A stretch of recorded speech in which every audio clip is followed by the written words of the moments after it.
Bonjour à tous et bienvenue dans Smart Patrimoine. Smart Patrimoine, l'émission qui vous accompagne dans la gestion de vos finances personnelles et qui décrypte également avec vous les actualités et les enjeux du secteur de la gestion de patrimoine. Une émission que vous pouvez retrouver tous les jours sur Bismart. Et au sommaire de cette édition, nous commencerons tout d'abord avec l'écho des cryptos, le rendez-vous dédié aux crypto-monnaies, aux crypto-actifs de Smart Patrimoine. Et en l'occurrence, nous ne parlerons pas de crypto-monnaies ou de crypto-actifs, mais d'actifs numériques, puisque nous ferons un focus sur le régime pilote DLT au niveau européen qui va permettre un certain nombre d'expérimentations, notamment sur les actifs numériques ou sur les technologies en lien avec la blockchain. Nous en parlerons dans un instant avec Marc Kepenegian, président et fondateur de Cryptown. Nous enchaînerons ensuite avec Enjeu Patrimoine, un enjeu patrimoine consacré, lui, au secteur du crowdfunding en France en 2022. Nous tenterons de comprendre quelles ont été les grandes dynamiques du secteur avec Bertrand Desportes, associé chez Mazars qui a publié un baromètre du crowdfunding pour l'année 2022,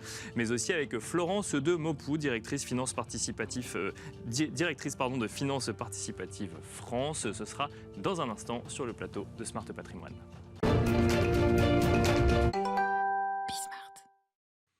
Et c'est parti donc pour l'écho des cryptos, le rendez-vous dédié aux crypto-monnaies, aux crypto-actifs de Smart Patrimoine. Et en l'occurrence, aujourd'hui, nous allons plutôt évoquer le sujet de développement de technologies en lien avec l'utilisation de blockchain. Nous allons évoquer le régime pilote DLT qui est en vigueur au niveau européen depuis le 23 mars. Pour en parler, nous avons le plaisir de recevoir sur le plateau de Smart Patrimoine Marc Kepenegian. Bonjour Marc Kepenegian. Bonjour Nicolas.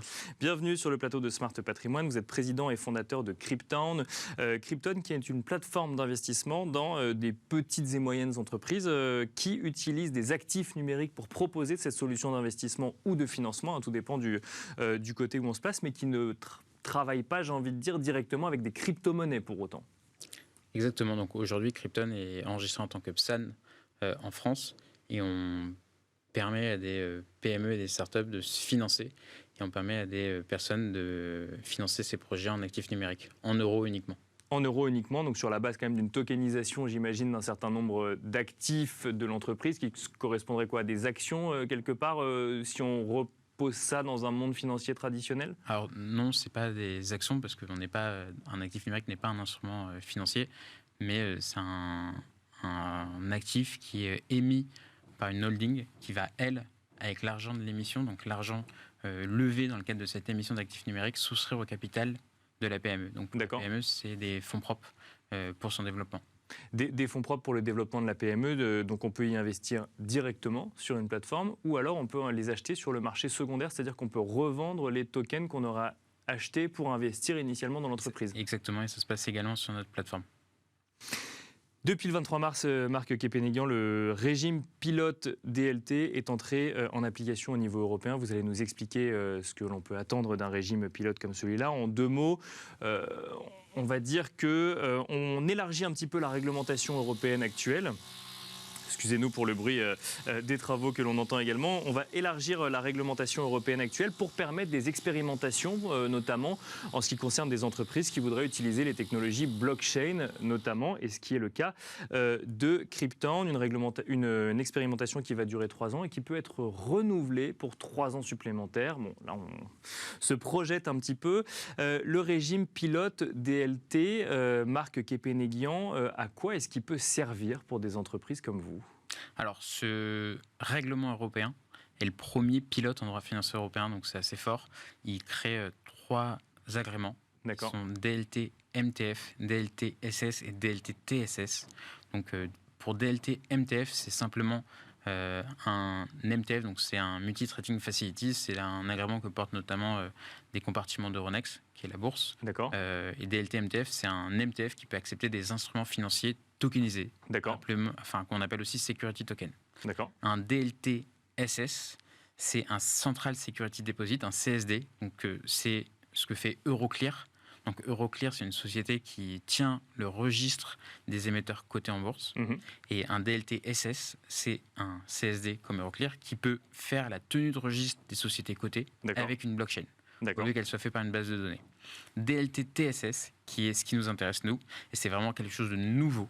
C'est un agrément qui permet pour la première fois au monde, j'ai envie de dire, de cumuler les deux rôles précités, donc DLT MTF et DLT SS en même temps.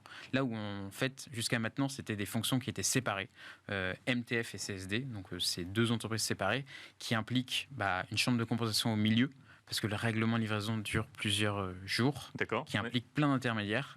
Et l'idée, avec ce nouveau statut de DLT TSS, c'est d'avoir des infrastructures de marché dites unifiées, où on va pouvoir tenir les deux rôles, et en tenant les deux rôles, on va pouvoir faire du règlement livraison instantané en euros. Il n'y aura plus besoin de chambre de compensation, il y aura pas mal d'intermédiaires en moins, et donc d'avoir une infrastructure beaucoup plus efficiente pour les acteurs. Ça n'est pas possible aujourd'hui.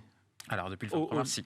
Depuis le 23 mars, si, mais au-delà du régime pilote, ça n'était pas possible aujourd'hui quand on avait une activité en lien avec les actifs numériques, pour le coup, de pouvoir avoir cette activité aussi large en matière d'échange d'actifs financiers. Là, on parle d'instruments financiers tokenisés, donc actifs numériques, c'est vraiment ce qui est soumis à PSAN. Donc, sur les instruments financiers, non, ce n'était pas possible jusqu'à aujourd'hui.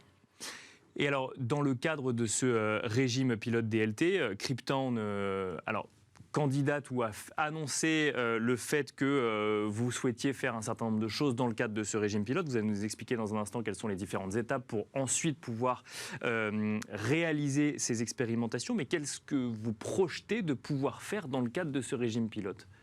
Alors, nous, on souhaite devenir DLT TSS, dont je vous ai parlé, pour avoir une infrastructure de marché unifiée. En plus d'être quelque chose de nouveau, on peut profiter d'exemptions à MIF 2 et à CSDR. Donc MIF 2 étant la directive sur laquelle sont soumis les MTF, CSDR, le règlement européen sur lequel sont soumis les CSD. Donc on peut profiter d'exemptions qui nous permet d'avoir en plus la possibilité de fusionner les deux en même temps, de pouvoir profiter de règles un peu différentes. Je vais en citer 3 exemptions, mais un MTF, donc pour donner un exemple, Euronext ne peut pas accepter des investisseurs en direct. Vous, Nicolas, vous ne pouvez pas créer un compte sur Euronext pour acheter des actions cotées. Ça sera possible sur les DLT TSS. Et sur les DLT MTF aussi également, on va pouvoir accepter des investisseurs en direct si on le souhaite. Donc ça change quand même la vision des bourses. Et ça veut dire pas mal de choses, dont des nouveaux business models. Une autre exemption qui est assez parlante, je pense, pour les auditeurs, c'est que quand vous êtes un marché, vous avez un reporting quotidien que vous pouvez faire aux régulateurs. Tous les jours, vous envoyez toutes les transactions qui ont eu lieu. Et ça demande une équipe de reporting, ça demande des mails, ça demande des échanges de fichiers. L'exemption prévoit que si vous donnez au régulateur un accès à votre blockchain, il a accès à l'information, et donc il n'y a plus besoin de faire de reporting puisqu'il a accès à la golden source. Et donc, vous n'avez plus besoin d'équipe reporting. Il voit en direct ce qui se passe, et donc vous supprimez toute nécessité de faire du reporting. Ça suppose quand même que le régulateur considère que la blockchain est non seulement inviolable, qui fait effectivement partie des caractéristiques souvent évoquées quand on parle de blockchain, mais devient la référence finalement en matière de toutes les transactions qui auront eu lieu sur le marché en question. Ça, de toute manière, c'est une obligation dans le cas de l'agrément. Donc en fait, si on veut utiliser cette exemption, il faut avoir cet agrément. Et dans le cadre des règles de l'agrément, il y a notamment ces conditions-là. Donc voilà. Quel intérêt pour un particulier de pouvoir créer un compte directement sur Euronext, par exemple ? Alors, c'est un exemple, Euronext, bien sûr. C'est un exemple. Mais l'objectif, c'est, avec ce nouvel agrément, créer une infrastructure de marché beaucoup plus simple, avec un coût d'infrastructure réduit, comme il y a moins d'intermédiaires, du règlement de livraison instantané. Et donc, pour permettre, nous, notre cas d'usage, c'est de créer une bourse dédiée aux PME. Donc, pour permettre à des PME françaises.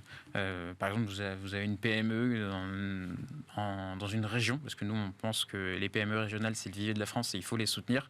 Vous voulez créer une usine et vous avez besoin de financement. Il vous faut, par exemple, 10 millions d'euros. Votre banque peut vous suivre à 5 millions, mais il vous faut 5 millions d'euros en fonds propres et il y a très peu de solutions. Enfin, on sait aujourd'hui, il y a quand même une complexité pour les PME de trouver des fonds propres. Et là, ça sera réaliser une introduction en bourse, dit IPO, sur notre plateforme DLT TSS et permettre, avec des règles simplifiées pour les PME, très adaptées, notamment en profitant d'articles de MIF 2 sur les MTF de croissance et des dispositions sur la loi Pacte sur les prospectus simplifiés, d'avoir des règles très adaptées aux PME, très simples, et permettre à quiconque d'y investir très facilement. Et ce que je veux dire par là, ça veut dire, vu qu'on devient marché coté, Et ben, la PME va se retrouver en introduction en bourse, en marché primaire, mais dans un système, une infrastructure cotée. Ce qui veut dire qu'en tant que particulier, vous pourrez investir via votre compte titre, via votre PEA PME, sans quitter votre banque. Vous allez sur votre banque et au même titre que vous pouvez investir sur les actions cotées du CAC 40, vous aurez cette PME qui va se présenter dans la liste et donc vous n'avez pas besoin de vous inscrire sur une plateforme, vous n'avez pas besoin de faire quoi que ce soit, vous pouvez investir très facilement avec notamment votre PEA PME et profiter en fait d'avantages fiscaux. Alors que ce sera un nouveau marché coté qui aura été créé en Europe. Complètement un nouveau marché. Et aujourd'hui, par exemple, pour y avoir accès sur Krypton, il faut un wallet. On ne peut pas y aller via un PEA ou un. Exactement. Aujourd'hui, on n'a pas encore vraiment. Donc, bien sûr. Il faut être membre de notre plateforme. Mais demain, l'objectif, c'est de permettre à quiconque d'investir via sa banque. Et pas que, en fait. Parce que, évidemment, on pense que les particuliers ont envie de soutenir leur PME, notamment régionale. On pense qu'il y a une vraie volonté française, surtout avec l'inflation et les taux d'intérêt assez faibles du livret A. Il y a une envie de se dire, je peux à la fois redynamiser mon épargne et la rediriger vers les fonds propres des PME, parce que quand vous donnez des fonds propres à une PME et qu'elle crée une usine, ça crée de l'emploi, ça crée de l'activité régionale. Donc, l'idée, c'est vraiment de permettre ça, mais pas que. C'est permettre aussi une diffusion de ces PME à des investisseurs institutionnels, donc à des fonds small et mid cap qui investissent dans le listé. Aujourd'hui, ils ne peuvent pas investir dans les PME, ces fonds-là, parce que c'est des fonds qui investissent que dans les sociétés cotées. Bien sûr. Les PME cotées, ça n'existe pas vraiment. Il y en a, mais très peu. L'idée, c'est de permettre à des fonds de soutenir les PME et finalement trouver une solution pour que, de manière industrielle, permettre à des PME de trouver de l'argent quand ils ont des projets qui en nécessitent. J'ai parlé de réindustrialisation, mais je pense aussi de transition énergétique. Quand vous avez une usine qui est chauffée au gaz ou qui utilise des combustibles très pollueurs et vous voulez faire une transition pour mettre des panneaux photovoltaïques, ça coûte très cher, plusieurs millions, et vous trouvez très peu de financement. Et l'idée, c'est de financer ce genre de projet avec l'épargne des Français, mais pas que. Deux questions très rapides. Déjà, est-ce que si effectivement un projet comme celui-là peut voir le jour, on serait sur une cotation continue? Généralement, quand on est sur des très très petites entreprises, sur les marchés boursiers traditionnels, on est sur des cotations 2 fois par jour, voire 1 fois par jour. Là, on serait sur des cotations continues via ces nouvelles technologies? Exactement. Donc nous, notre volonté, c'est d'avoir une cotation 24 heures sur 24, 16 jours sur 7. Donc ça, c'est quelque chose de nouveau aussi, parce que ce n'est pas le cas sur les marchés cotés européens. Et donc, c'est permettre une cotation continue et vraiment des transactions instantanées, ce qui n'est pas le cas aujourd'hui également. Et dernière question, Marc Kepenegan, quelles prochaines étapes pour mettre en place des expérimentations comme celle-là? Le cadre réglementaire existe, pour autant il y a un certain nombre d'étapes à franchir avant de pouvoir effectivement commencer à réaliser ces expérimentations. Il y a un certain nombre de gens qui valident, notamment l'AMF, la CPR, l'ESMA au niveau européen. Quand on parle du DLT TSS, il faut quoi? Il faut déposer un dossier, il faut discuter avec toutes ces institutions avant de pouvoir commencer à travailler? Exactement, donc c'est un agrément assez lourd. On ne s'attend pas à avoir une dizaine de DLT TSS en Europe. Bien sûr. Ça nécessite un dépôt de dossier donc en France avec une validation à la fois de la CPR et de l'AMF et également de la Banque de France, puisque c'est eux qui donnent un avis sur les CSD, et également de l'ESMA. Et après le dépôt de dossier, il faut compter plusieurs mois pour après pouvoir être en production et lancer cette infrastructure pour financer des PME avec l'épargne des Français et avec les fonds également. Merci beaucoup Marc Kepenegan d'être venu sur le plateau de Smart Patrimoine. Je rappelle que vous êtes président et fondateur de Krypton. Merci beaucoup. Merci Nicolas. Merci à vous également de nous avoir suivis et on se retrouve tout de suite dans Enjeu Patrimoine. Et nous enchaînons à présent avec Enjeu Patrimoine. Nous allons tenter de comprendre ensemble quelles ont été les grandes tendances ou les grandes dynamiques dans le secteur du crowdfunding en 2022. Et nous allons nous baser pour cela sur le baromètre du crowdfunding en France en 2022, édité par Mazars, mais également par Financement Participatif France. Et pour cela, nous avons le plaisir de recevoir sur le plateau de Smart Patrimoine Florence Demopou. Tout d'abord, bonjour Florence Demopou. Bonjour. Vous êtes directrice de Financement Participatif France. Nous allons tenter de comprendre effectivement ensemble quelles sont les grandes dynamiques dans ce secteur. Nous avons également le plaisir d'accueillir sur ce plateau Bertrand Desportes. Bonjour Bertrand Desportes. Bonjour Nicolas. Vous êtes associé chez Mazars. On va peut-être commencer avec vous Bertrand Desportes avec quelques chiffres. Quand on regarde les tendances, alors on va parler de tendances qualitatives ou en tout cas de grandes dynamiques, mais peut-être juste avant en matière de volume, est-ce que le crowdfunding a autant plu en 2022 qu'en 2021 déjà? Alors, le secteur enregistre encore une croissance de 25%, donc on atteint 2,4 milliards d'euros de collecte. Ça représente 120 000 projets financés, essentiellement sous forme de prêts pour 2 milliards 100 millions, sous forme d'investissement pour 150 millions d'euros et le résiduel en dons pour 106 millions d'euros. Ça, c'est les chiffres. Et ce qui sous-tend les chiffres, c'est d'abord toujours une appétence des Français pour le crowdfunding, qui est une finance qui est à la portée du grand public en termes de facilité d'utilisation et de transparence au service d'une économie de proximité et de projets qui font sens. Donc ça, c'est vraiment une dynamique d'une finance citoyenne et populaire qui marche beaucoup. Et après, il y a des dynamiques sectorielles. Je vais en aborder deux. C'est l'immobilier. L'immobilier, c'est 2 tiers de la collecte. On est à 1,6 milliard rien que sur l'immobilier, sur des projets d'aménagement foncier, de marchand de biens, de promotion immobilière. Donc c'est très, très important en termes de volume. Et ensuite, une dynamique sectorielle au titre de la transition énergétique. On est à plus de 300 millions d'euros, 320 très exactement, sur des projets d'éolien, d'infrastructures solaires, hydrauliques. Et ça a vraiment constitué un enjeu fort de l'année. Et une dernière explication technique, je pense qu'il faut vraiment en parler, c'est la manière dont le crowdfunding a diversifié ses circuits de collecte, puisque pour 66%, on est toujours sur l'approche directe sur les plateformes, mais par ailleurs, il y a 15% de la collecte qui est apportée par les CGP et 8% qui est apportée par d'autres acteurs comme les family office, le réseau bancaire, etc. Alors, on va revenir en détail un petit peu sur tout ce que vous nous avez dit. On va rester, peut-être justement, on voyait le graphique qui s'affichait à l'écran sur les canaux de collecte. Effectivement, c'est nouveau ça qu'on voit des professionnels des placements ou de l'investissement. Je continue avec vous, Bertrand Desportes, avant de vous poser la question, Florence Demopou, qu'on voit des professionnels de l'investissement comme des CGP ou des family office qui orientent finalement vers des investissements en crowdfunding, qui amènent une partie des fonds vers le crowdfunding. Alors, c'est pas exactement nouveau, mais en tout cas, la tendance s'amplifie d'année en année, même si on l'a mesuré très concrètement cette année pour la première fois. On sent bien que c'est un produit d'épargne de diversification qui intéresse les CGP au titre de leur clientèle. Et le crowdfunding, compte tenu des rendements qu'il apporte, notamment sur l'immobilier ou de la transition énergétique, on atteint des niveaux de rendement de 9,4% sur un financement obligataire, par exemple. 9,4% de manière générale, ou quand on parle d'immobilier ou de financement ou de finance durable? Sur l'obligation immobilière, oui. D'accord, oui. Tout à fait. Écoutez, c'est un produit de diversification très intéressant et côté plateforme, c'est intéressant pour elle d'aller chercher de la collecte plus en profondeur dans des poches d'épargne qui sont accessibles par des réseaux bancaires, CGP, Family Office. Une approche directe ne suffit plus à porter l'ensemble des projets qui sont mis en ligne sur les plateformes. Florence Demopou, alors effectivement, on reste sur une majorité d'investissements en direct sur des plateformes, 66%, c'est les 2 tiers exacts des investissements en financement participatif, mais on voit que le crowdfunding finalement s'ouvre à d'autres canaux de collecte et le crowdfunding rentre un peu plus, j'ai envie de dire, dans les bureaux des CGP ou des family office finalement. Oui, tout à fait. C'est une tendance qu'on observe depuis quelques années. Et finalement, on avait le crowdfunding qui était un outil désintermédié de financement qui redevient finalement un peu, c'est l'ironie, mais qui redevient un peu intermédiaire. Bien sûr, qui retrouve des intermédiaires. Voilà, c'est ça. via les canaux de CGP, de fonds d'investissement. Le fait est que le financement participatif, en fait, on le voit se professionnalise, devient de plus en plus un outil de diversification de l'épargne des Français.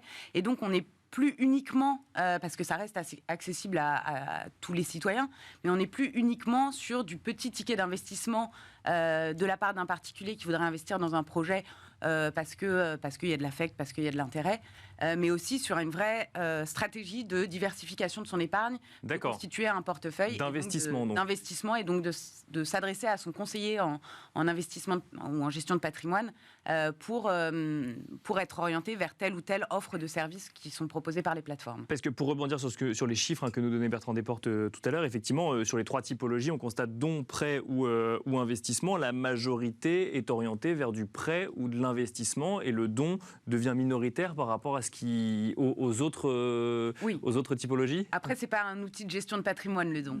Bien sûr. On est sur une démarche complètement différente entre j'investis une partie de mon épargne dans un outil, dans une solution financière qui va me permettre un retour sur investissement et je finance un projet en don soit parce que j'ai envie de préacheter le produit ou le service qui va être proposé parce que je le trouve sympa, attractif, soit parce que je suis dans une démarche charitable et j'ai envie de soutenir... Affectif presque, oui, bien sûr. Ou affectif, et j'ai envie de soutenir le projet ou le porteur de projet. Mais du coup, évidemment, un conseiller en gestion de patrimoine ne va pas orienter vers le don. Non, mais donc ça va dans le sens effectivement de cette professionnalisation finalement de l'investissement en crowdfunding que vous évoquez. Alors, il y a cette prépondérance de l'immobilier aujourd'hui dans le crowdfunding. Ça marche très bien finalement d'investir en crowdfunding immobilier en 2022 toujours.